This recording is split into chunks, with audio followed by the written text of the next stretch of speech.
You're welcome back to the channel. In this video, I'm going to walk you through a simple step-by-step guide on how you can send money from your Amazon Pay later. Make sure you watch the video to the very end so you don't make any mistake, and also hit the subscribe button because that actually helps me out. So let's get started. In this video, I'm going to walk you through two options that you can use to send money from your Amazon Pay balance.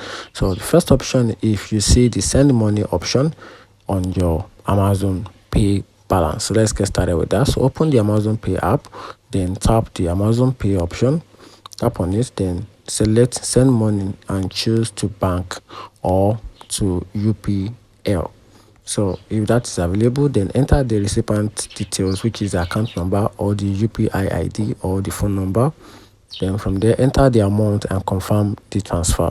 And also, if the send money is not available, use the Amazon Pay for purchases. For example, you can purchase Amazon and partner sites. Then after that, you can also buy an Amazon gift card and share it with someone. Then ask for a refund to your original payment method if eligible. And also make sure you note this, that not all regions support direct transfer from Amazon Pay. So if you fall to these categories of these particular regions, you might not be able to transfer money directly from your Amazon Pay. And that's it. Find the video helpful, turn on the notification button and subscribe for more. Thank you.